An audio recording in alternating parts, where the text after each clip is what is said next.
Sir क्या stamp में बिक्री ज़्यादा बढ़ी और ज़मीनों में खरीदारी ज़्यादा हुई सर, और इसके बाद बैनामे भी ज़्यादा हुए? जी नमस्ते, मैं याजी स्टैम्प अयोध्या बोल रहा हूँ।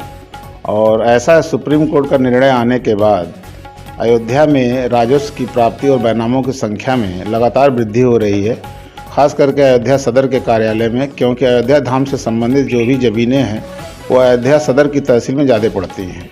और अगर हम डाटा देखें तो हम पाएंगे कि 2018-19 में हमारे यहाँ 32,549 बैनामे अयोध्या जनपद में हुए थे, सारे लेखपत्र। और 2022-23 में यही बढ़ के 45,360 बैनामों की संख्या हो गई, जिससे हमारे राजस्व में वृद्धि, अगर हम 18-19 वित्तीय वर्ष से तुलना करेंगे तो हम पाएंगे कि हमारा राजस्व वृद्धि जो है 70% के आसपास हुआ है 18-19 की तुलना में। और लेखपत्रों की संख्या भी लगभग 40% से लेकर 50% तक बढ़ गई है। इससे हमें ये मालूम चलता है कि हाँ, अयोध्या जनपद में जो है इन्वेस्टर्स काफ़ी आ रहे हैं और बहुत बड़े बड़े इन्वेस्टर भी आए हैं। और सरकार की भी बहुत सी योजनाएं यहाँ पे काम कर रही हैं, जैसे रामपथ है, परिक्रमा मार्ग है, एयरपोर्ट का काम हो ही गया है, आवास विकास परिषद और विकास प्राधिकरण भी यहाँ पे कॉलोनियाँ डेवलप कर रहे हैं। नेशनल हाईवे पे जो प्रवेश द्वार हैं वहाँ पे विकास प्राधिकरण की बड़ी बड़ी कॉलोनियाँ बनाने की योजना है। अभी सोहावल तहसील में फिरोजपुर मौजे में विकास प्राधिकरण ने बहुत से लैंड परचेज किए हैं और वहाँ पे वो टाउनशिप डेवलप करेंगे। और आवास विकास परिषद ने यहाँ नव्य अयोध्या आवास योजना के अंतर्गत बहुत सी ज़मीनें खरीद चुकी हैं, वो भी डेवलप कर रहे हैं। और लोढ़ा ग्रुप जो है, अभिनंदन लोढ़ा का जो ग्रुप है, जो महाराष्ट्र की मुंबई की कंपनी है, ये बहुत बड़ी एक सिटी बना रहे हैं यहाँ पे। और उसमें जो है वो बहुत अच्छी टाउनशिप बनाएंगे, जिसमें 7 स्टार होटल, 5 स्टार होटल, बहुत से लोगों ने मीडिया में और पेपर और प्रिंट मीडिया में देखा भी होगा, उसका प्रचार प्रसार भी वो लोग कर रहे हैं। और इस तरह से बहुत से इन्वेस्टर यहाँ पे आ रहे हैं और लोग यहाँ पे ज़मीन लेने में बहुत ज़्यादा इंटरेस्ट दिखा रहे हैं। और बहुत से लोग यहाँ पे ज़मीन रहने के लिए लेना चाहते हैं, बहुत से आश्रम खोलने के लिए लेना चाहते हैं, बहुत से लोग यहाँ पे होटल और रिजॉर्ट बनाने के लिए ज़मीन लेना चाहते हैं।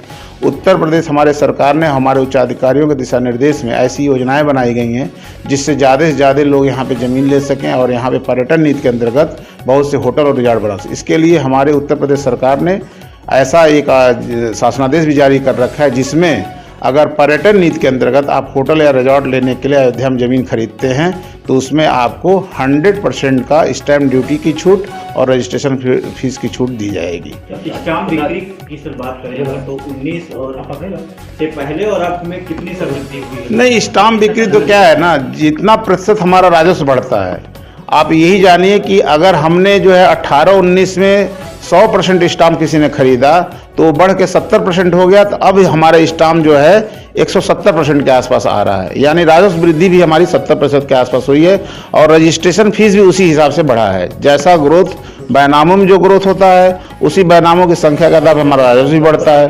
तो हमारा स्टैम्प ड्यूटी भी बढ़ा है और हमारा रजिस्ट्रेशन फीस भी बढ़ा है पिछले वित्तीय वर्ष की तुलना में। सर जैसे अमिताभ बच्चन की बात है, गीता प्रेस, उनका क्या इन्वॉल्वमेंट है? अब जैसे गीता प्रेस तो एक बहुत बड़ा जो है सांस्कृतिक पत्रिकाओं के प्रकाशन की बहुत बड़ी संस्था है, जो वैसे उनका तो मुख्यालय और कार्यालय गोरखपुर में है। उन्होंने भी हमसे संपर्क किया था, उच्च अधिकारियों के माध्यम से संपर्क के बाद उन्होंने यहाँ पे एक ज़मीन लेने का, क्योंकि उनको यहाँ भी जो है अपने गीता प्रेस का संस्था का यहाँ पे बनाना है, जिसके लिए वो ज़मीन की तलाश कर रहे हैं कि एक अच्छी ज़मीन जो है यहाँ अयोध्या में उपलब्ध हो जाए।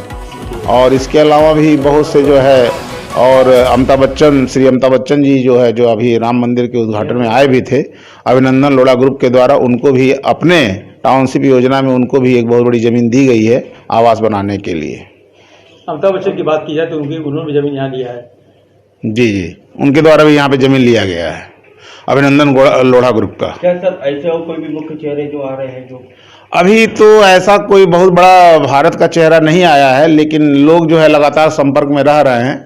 जो लोग जो है ज़मीन दिलाने कार्य कर रहे हैं या बड़े बड़े टाउनशिप बना रहे हैं और बड़े बड़े कंपनी जो यहाँ पे इंटरेस्ट दिखा रहे हैं, लोग उनके संपर्क में आ रहे हैं।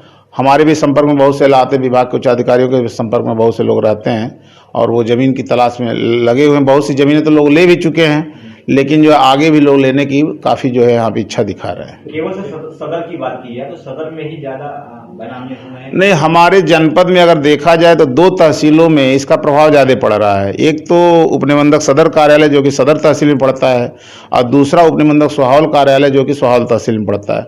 चूँकि सोहावल जो तहसील है उसके 65 से 70 मौजे जो है हमारे नगर निगम और विकास प्राधिकरण से लगे हुए हैं या इसी में आते हैं, तो वहाँ पे भी लोग ज़मीनों की खरीदारी काफ़ी कर रहे हैं और सदर तहसील में भी लोग ज़मीनों की काफ़ी खरीदारी कर रहे हैं। ठीक है सर, थैंक यू सर।